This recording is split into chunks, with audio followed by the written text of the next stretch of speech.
행복 나눔 축제를 앞두고 우리 전도 대상자들을 품고 기도하고 있습니다. 이제 틈이 나는데도 그들을 찾아가서 하나님에 대해서 우리가 전하려고 애를 쓰고 있지요.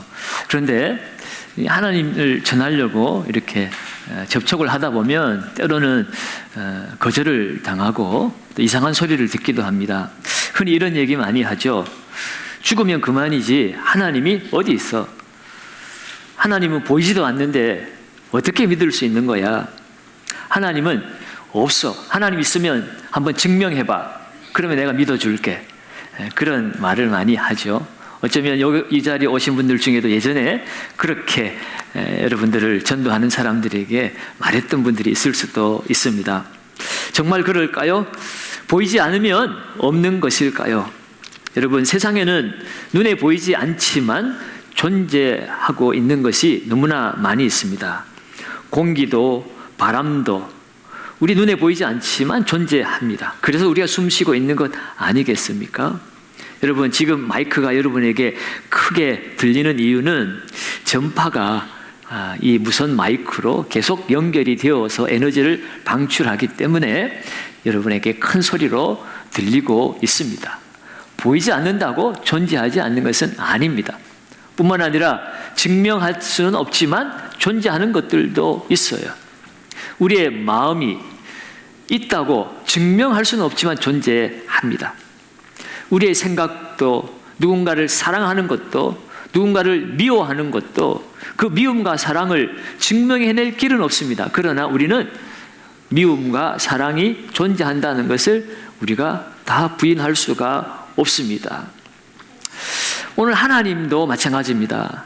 하나님이 눈에 보이지 않는다고 존재하지 않는 것이 아니라는 것이에요. 그렇다면 우리는 하나님을 어떻게 알 수 있을까요? 우리가 존재하는 것은 우리 인간의 노력으로 또 인간의 지혜로 하나님을 알 수 있는 방법은 없습니다. 하나님은 우리 인간의 지적 탐구의 대상이 될 수가 없는 초월적인 존재이기 때문에 그렇습니다. 유한한 인간의 이성과 논리를 가지고 무한하신 하나님을 어떻게 알 수 있습니까? 유한한 인간의 이성과 논리에 의해서 증명되어지는 하나님이라면 더 이상 그때부터는 하나님이 되지를 않잖아요. 우리 인간의 손바닥 안에 다 계산되어지는 하나님이라면 어떻게 그분을 우리가 초월적인 하나님으로 인정할 수가 있겠습니까? 그럼 우리가 어떻게 하나님을 알 수 있을까요? 인간 스스로는 하나님을 알 방법이 없지만 그러나 하나님께서 우리에게 하나님 자신을 나타내시면 하나님을 우리는 알 수가 있습니다. 하나님이 우리에게 자신을 알려주시는 만큼은 우리가 알 수 있다는 거죠. 하나님이 하나님 자신을 우리에게 알려주시는 것을 우리가 이 성경 신학적인 용어로 계시라고 이렇게 표현을 합니다. 하나님이 우리에게 하나님 자신을 알려주시는 이 계시에는 두 가지가 있어요. 흔히 일반 계시라고 하는 것과 특별 계시를 말합니다. 일반 계시는 예수 믿는 사람이나 안 믿는 사람이나 교회 다니는 사람이나 안 다니는 사람이나 세상 모든 사람들에게 알려주신 하나님의 지식을 일반 계시라고 그러고요. 특별 계시는 하나님께서 모든 사람이 다 알 수 있는 것은 아니지만 특별한 때에 특별한 방법으로 하나님이 당신을 나타내어 주시고 알려주시는 것을 특별 계시라고 합니다. 때로는 환상을 통해서, 때로는 구름을 통해서, 때로는 음성을 통해서, 때로는 불로 이렇게 특별하게 하나님은 하나님의 존재를 알려주실 때가 있어요. 이 일반 계시, 특별 계시를 또 다른 말로는 자연 계시, 성경 계시로 이렇게 나눌 수 있습니다.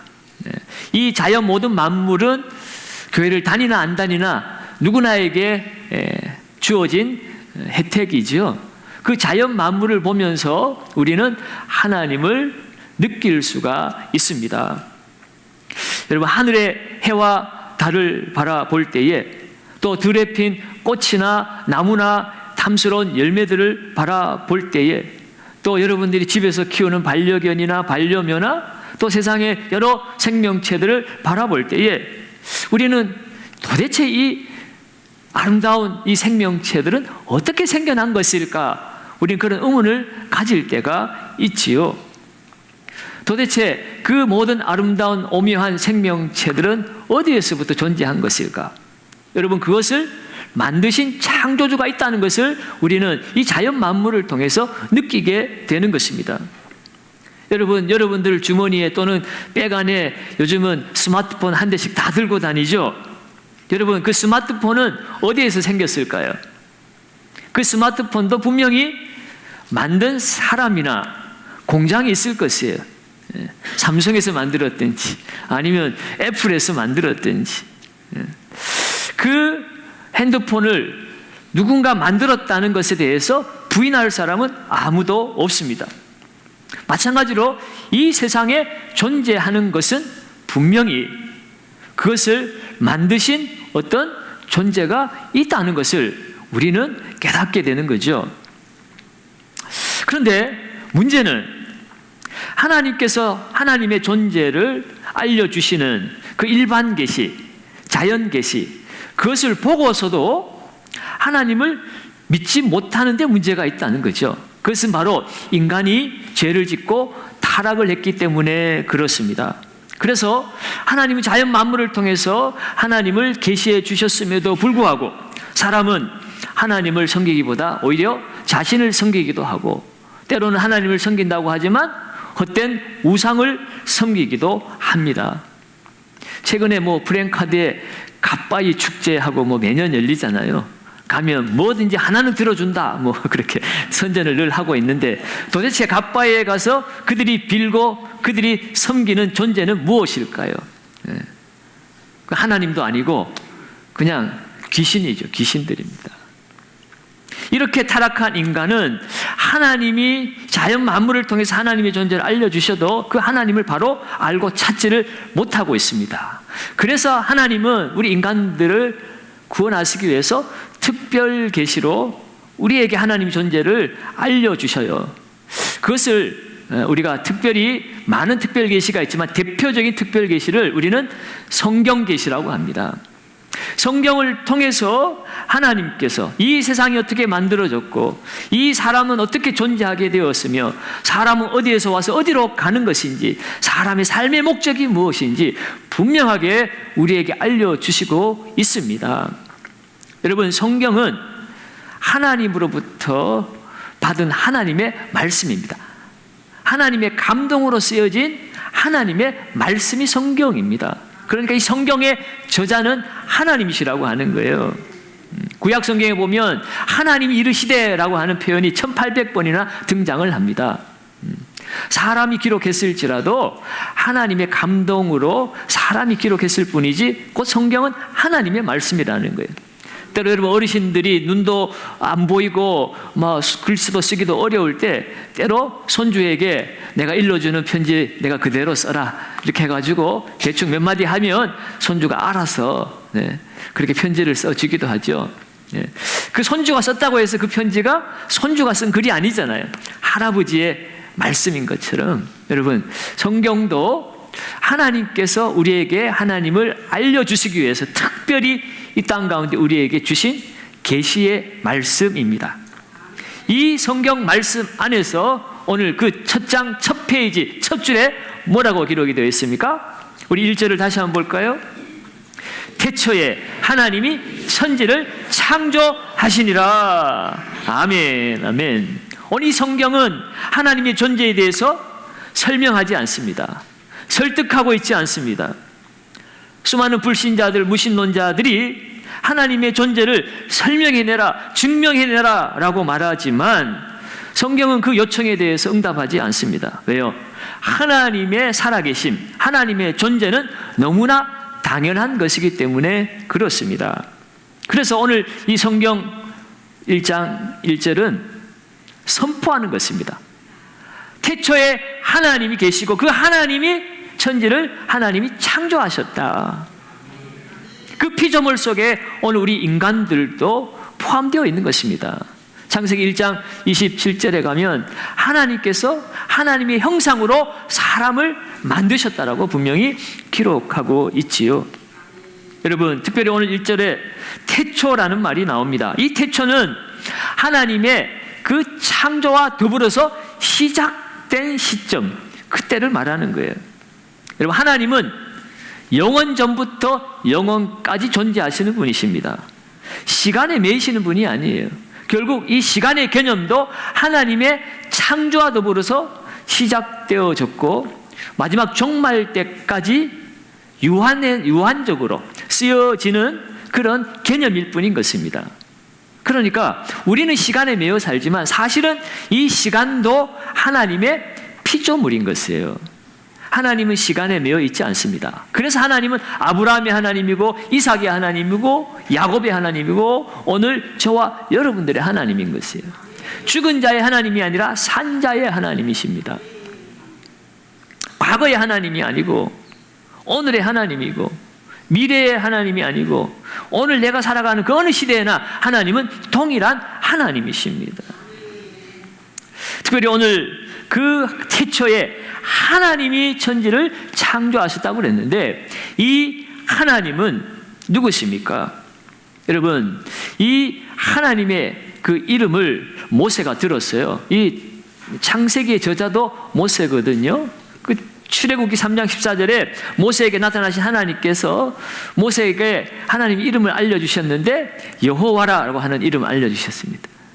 그 뜻이 나는 스스로 있는 자다.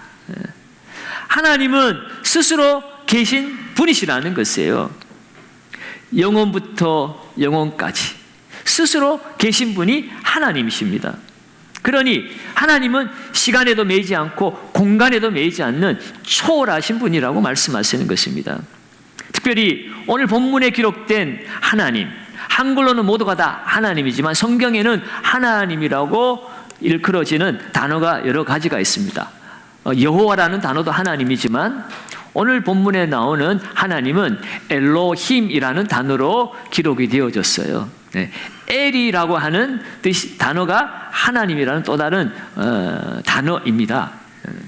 지존하신 분, 그런 뜻을 가지고 있거든요. 그런데 그 하나님을 엘로힘이라고 했습니다. 엘이 하나님인데 엘로힘이라고 하는 것은 그 엘의 복수형입니다. 왜 하나님을 복수형으로 ha나님이라고 이렇게 표현을 했을까? 여러분, 그것은 성경에 보니까 하나님은 성부, 성자, 성령 삼위일체로 존재하시는 분이심을 알 수가 있습니다.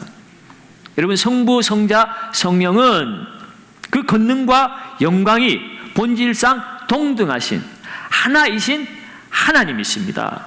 그렇지만 서로 종속되거나 혼합되지 않는 구분이 되는 새 위격으로 존재하시는 하나님이세요. 여러분, 이 하나님에 대해서 이해하기가 참 어렵죠? 이해하기가 어려운 것이 당연한 것입니다.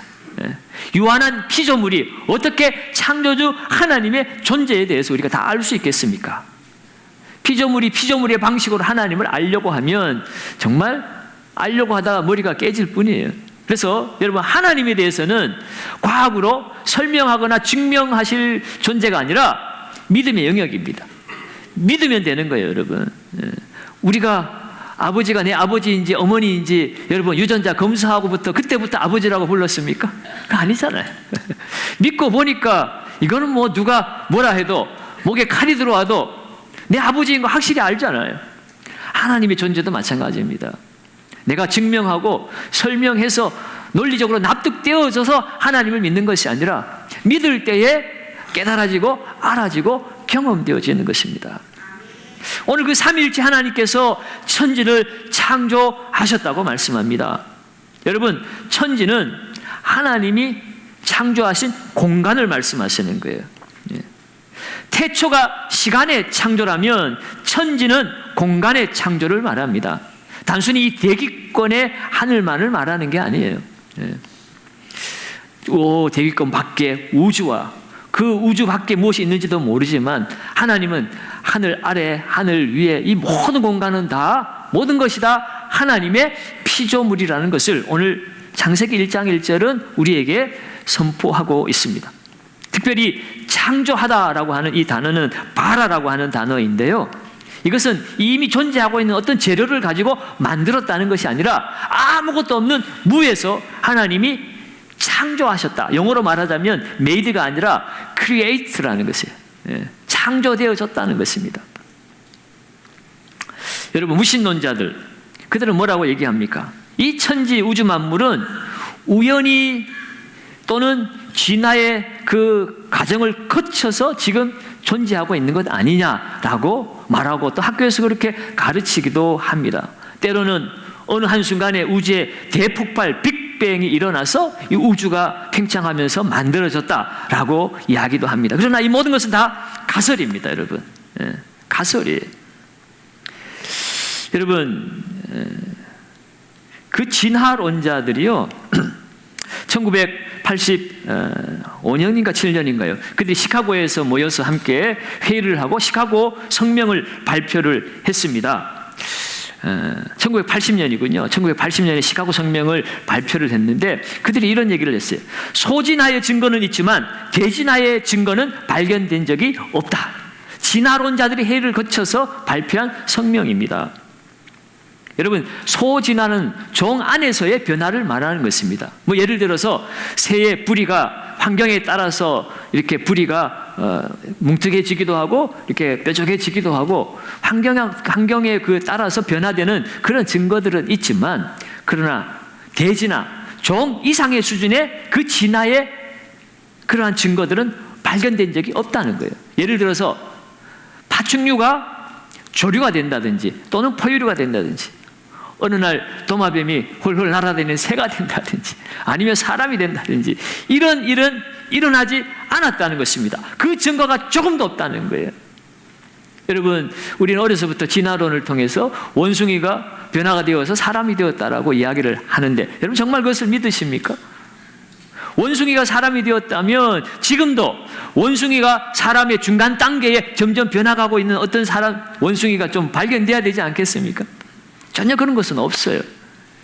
있지도 않은 가설을 우리가 잘못 믿고 있습니다. 여러분, 오늘 하나님은 천지를 창조하셨다고 분명히 말씀하고 있습니다. 하나님의 그 창조의 의미가 오늘 우리에게 어떻게 다가오는지 우리가 계속해서 한번 오늘 말씀을 통해서 보기를 원하는데, 2절은 창조 때의 이 세상의 모습을 이렇게 표현하고 있어요. 2절을 같이 한번 읽습니다. 땅이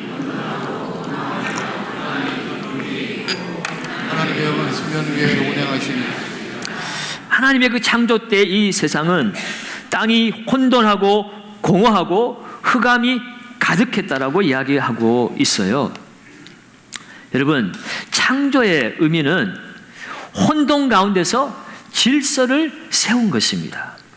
여러분, 이 혼돈하다라는 이 단어의 의미를 보면 황폐하다, 헛된 것이다, 이런 뜻을 가지고 있습니다. 그러니까 형체가 아무것도 없는 황량한 상태, 그것을 바로 이 혼돈이라고 말합니다.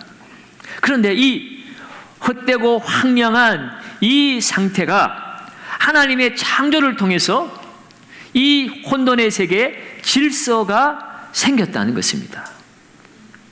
여러분, 이후에 나오는 창조기사를 계속 읽어보면 하나님께서 나누고 모이게 합니다. 빛과 어둠을 나누고 또 궁창 위의 물과 궁창 아래의 물로 나누고 또 물이 한 곳으로 모이게 해서 묻이 드러나게 하고, 그래서 그것을 땅이라고 부르고 나머지는 바다라고 부르고, 하늘에 또 땅에 바다에 하나님께서 질서를 세워 가셨습니다. 여러분, 태초부터 지금까지 하나님은 동일한 그 창조의 능력으로 오늘 이 세상을 붙들고 계시는 줄로 믿습니다. 오늘날에도 이 우주의 질서가 한치의 흐트러짐 없이 돌아가고 있는 것은 하나님께서 온 우주 만물의 질서를 하나님이 세우셨기 때문에 그래요. 여러분, 우리 지구는 태양계에 속해 있죠. 여러분, 과학자들은 이야기합니다. 이 지구가 태양과의 그 거리가 조금이라도 가까워지면 어떻게 될까요? 이 지구상에 있는 모든 만물은 다 불에 타서 소멸하게 됩니다. 반대로 조금만 태양으로부터 멀어지게 되면 어떻게 될까요? 다 얼어서 사라지게, 죽어지게 되어지는 것입니다. 여러분, 우리 하나님께서 이 우주 만물을 하나님께서 붙들고 계세요.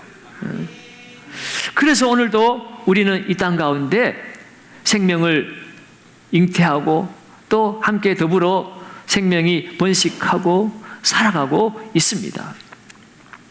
인간 사회도 결국은 하나님의 질서가 세워져야 행복한 삶, 온전한 삶을 살 수 있어요. 하나님의 통치와 다스림이 없는 인간 사회는 결국 혼돈과 무질서로 인하여서 고통하며 살 수밖에 없습니다. 여러분, 세상의 역사를 보면 하나님을 받아들이고 하나님을 섬기는 나라에는 질서가 잡혔습니다. 여러분, 세계 지도를 펴놓고 보면 대부분의 선진국들은 보면 기독교 국가들이죠. 하나님을 받아들인 국가들이 대부분 선진국입니다. 물론 다 그렇다고 말할 수는 없지만, 여러분, 이것을 우리가 어떤 물질적인 가치로만 선진국, 후진국을 구분할 것이 아닙니다. 여러분, 기독교적 가치관이 뭡니까? 하나님을 받아들이고 성경을 받아들이면 그 안에 자유가 있고 평등이 있고 민주주의가 있고 진정한 문화 발전이 있고, 이 모든 것이 다 하나님을 받아들이고 하나님의 말씀을 따를 때에 이루어지는 것이에요. 물론 그것을 끝까지 지키지 못해서 타락하기도 하지만, 그러나 하나님이 들어간 곳에는, 하나님의 말씀이 들어가는 곳에는 분명한 변화와 질서가 세워지는 것입니다. 여러분, 이 대한민국도 기독교가 들어오기 전에는 어떤 나라였습니까? 술에 찌들고 노름에 찌들고 고통하고 아파하고 가난하고 병들고 여인들을 무시하고 장애인들을 무시하고 그렇게 형편없이 살아가던 이 나라가 선교사들 통해서 복음이 전해짐으로 말미암아 인권이 회복되어지고 자유민주주의가 토대가 형성이 되어지고 학교가 세워지고 병원이 세워지고, 그렇게 이렇게 세계에서 정말 자랑할 만한 나라가 되지 않았습니까? 중요한 것은 그것을 계속 지켜가야 되지요. 또 인간들은 좀 살만하면 타락을 해서 하나님을 버리고, 그러다 보면 또 우리 인간 세계에, 우리의 영혼에, 우리의 삶에 무질서가 찾아오고 혼돈이 찾아옵니다. 그것은 우리의 영적 싸움입니다. 그러나 분명히 알아야 할 것은 하나님이 들어가면 혼돈한 세상이 질서가 잡히게 되어지는 것이에요. 두 번째로, 창조는 공허 가운데서 충만케 하신 것이 창조입니다.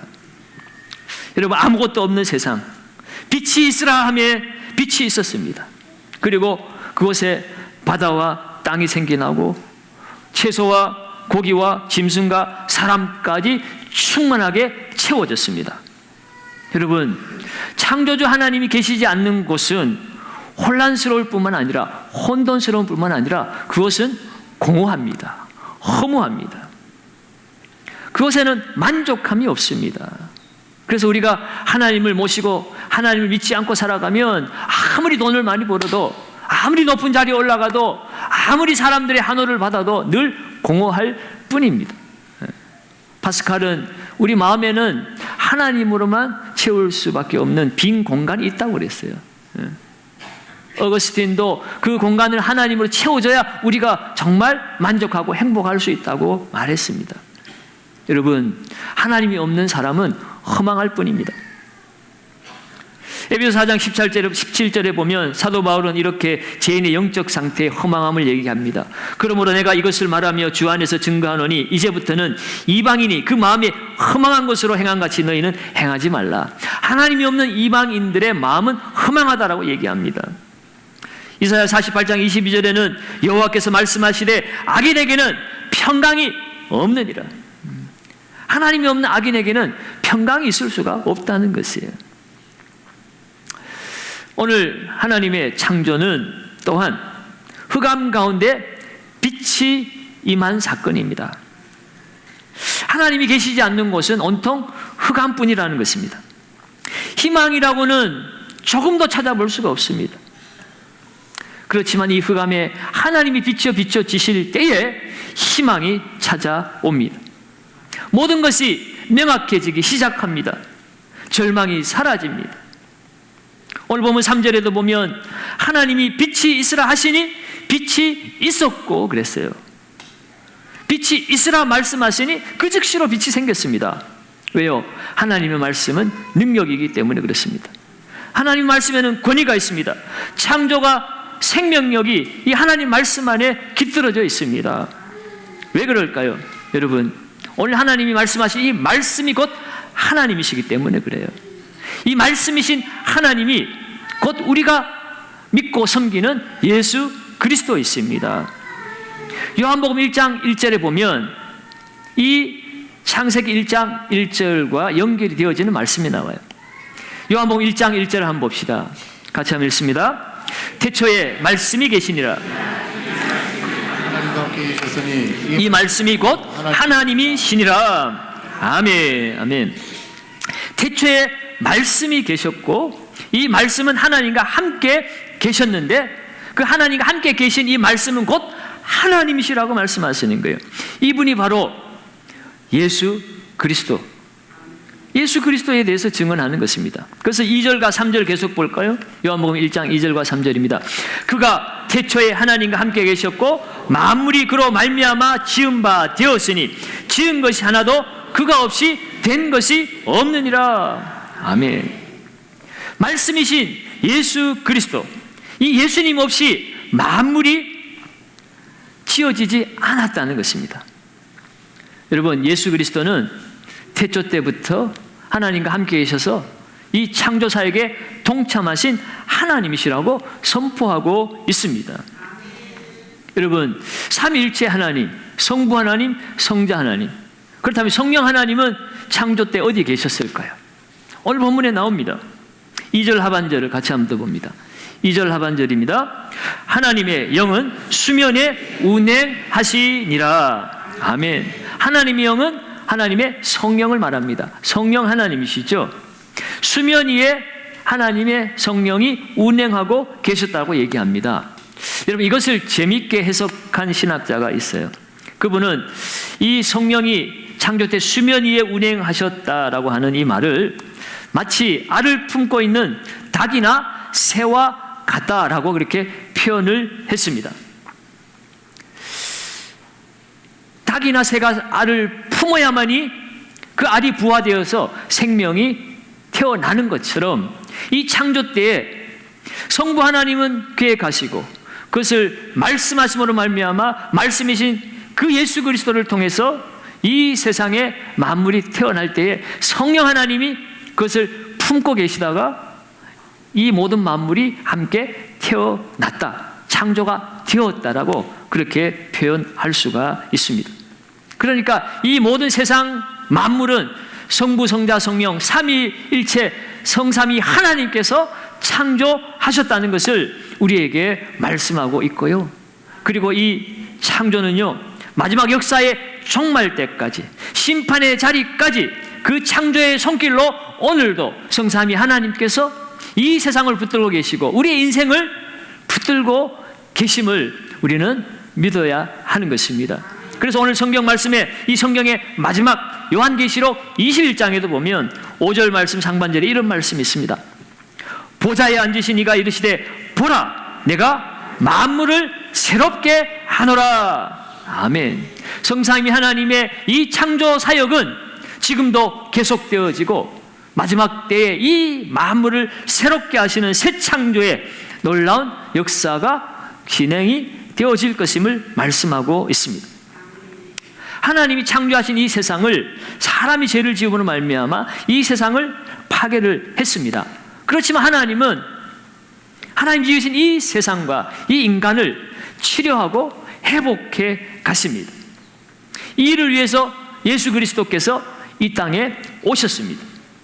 그리고 성령 하나님께서 그 구원의 역사를 적용시켜 주셔서 우리로 하여금 예수님을 믿고 우리의 죄가 사함받고 하나님과의 관계가 회복되어져서 하나님의 나라를, 하나님의 통치를 우리가 받고 살아가는 성도의 삶을 살도록 지금도 우리 가운데 역사하고 계시다는 것이에요. 여러분, 오늘 저와 여러분들은 창조주 하나님의 통치를 받고 살아가는 피조물입니다.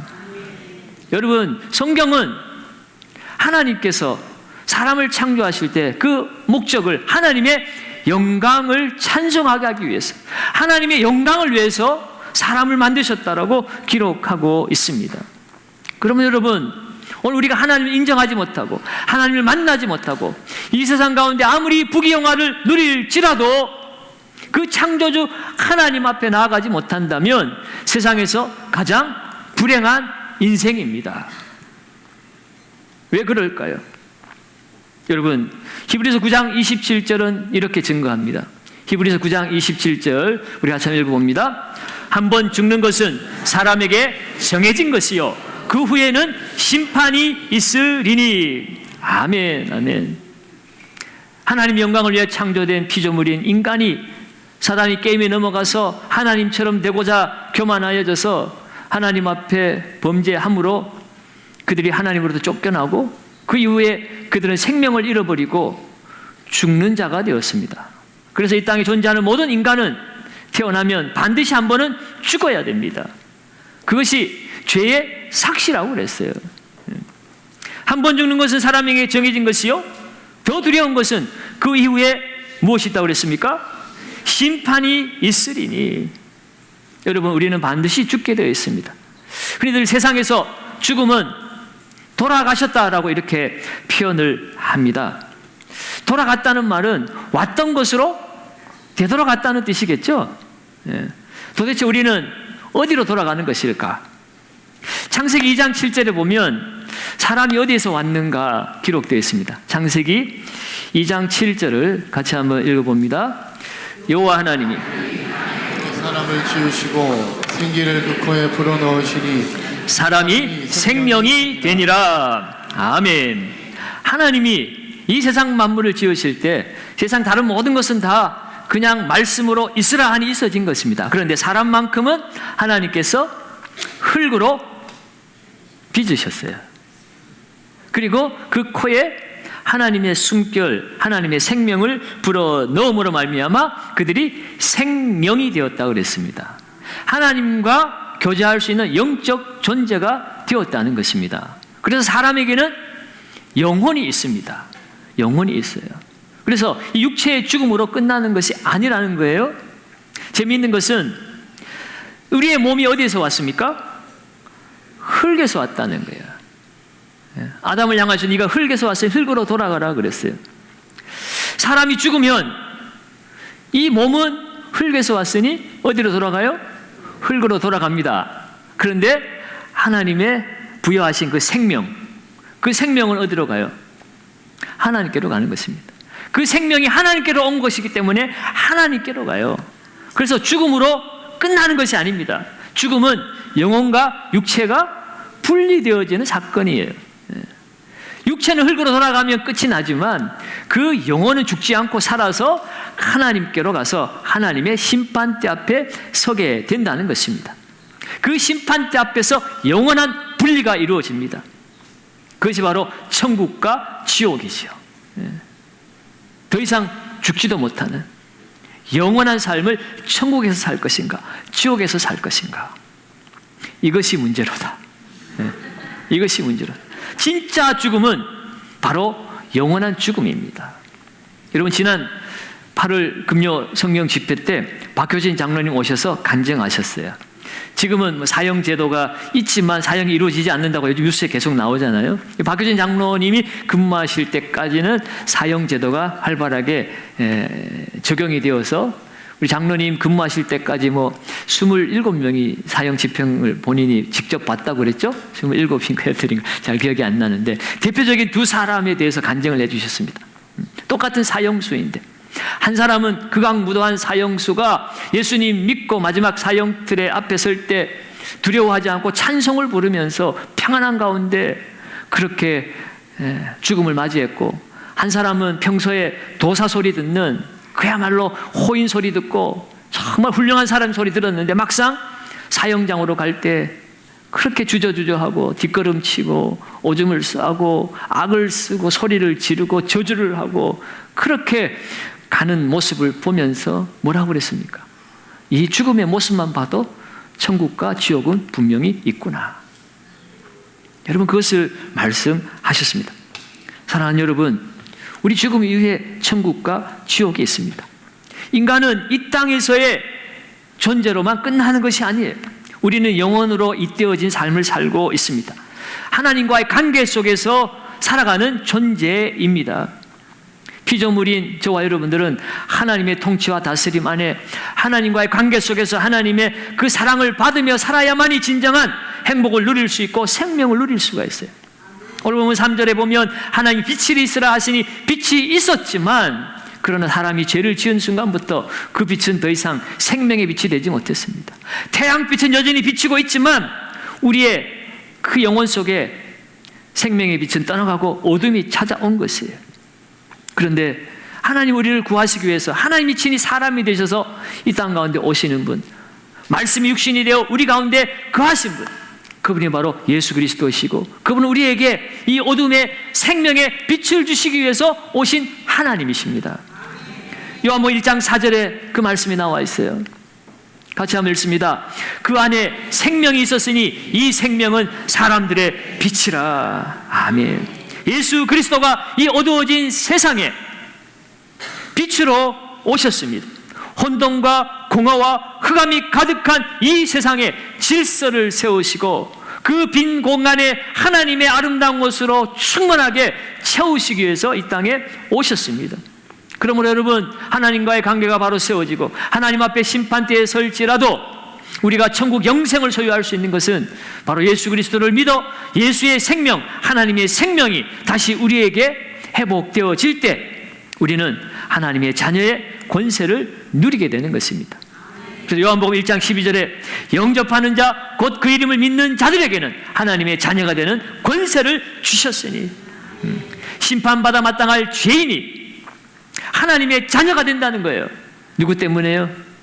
빛으로 오신 예수 그리스도, 하나님이신 예수 그리스도, 말씀이 육신이 되어 우리 가운데 찾아오신 예수 그리스도, 그분을 믿고 그분을 영접하고 그분 안에 거하면은 하나님의 자녀의 권세를 회복시켜 주시고 이 땅 가운데 빛된 삶을 살고 열매 맺는 삶을 살게 해주신다는 것입니다. 예수가 우리 안에 거하신다는 것은 하나님이 거하시고 하나님이 거하신다는 건 하나님의 나라가 이루어졌다는 것입니다.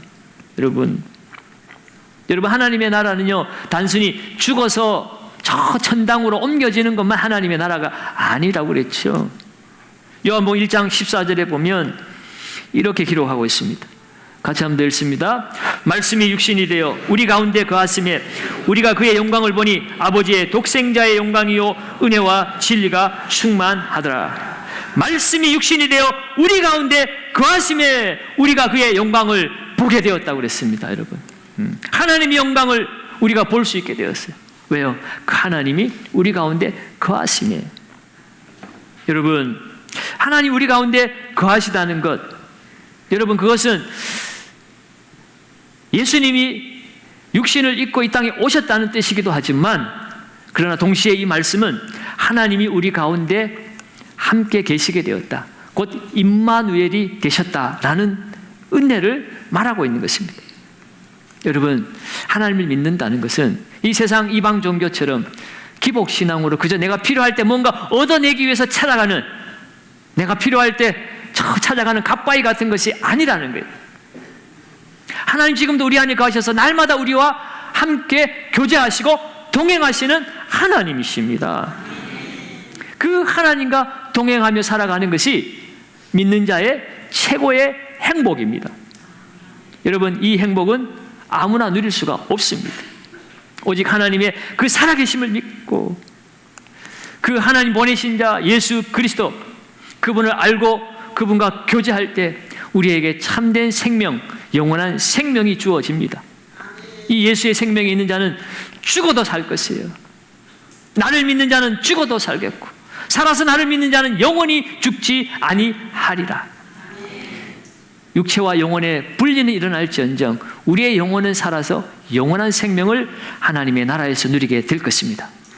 그리고 주님의 그 새 창조의 날, 새 하늘과 새 땅이 이루어질 때에 하나님께서 우리에게 늙고 병든 이 육체가 아니라 주님의 부활과 같이 영광스러운 몸으로 우리를 부활시켜 주셨어요. 우리 영혼과 육체가 하나님의 나라의 영원한 생명을 누리게 되는 것입니다. 이것이 예수 믿는 자의 축복입니다. 사랑하는 여러분, 하나님 살아계십니다. 하나님을 부인하면 그 인생은 의미가 없습니다. 오늘 예수 그리스도를 믿고 그 예수 그리스도를 통하여서 하나님의 영광을 노래하며 하나님의 나라를 이곳에서 누리며 살아가시는 저와 여러분들 되시기를 예수님의 이름으로 축원드립니다. 하나님 아버지 고맙습니다.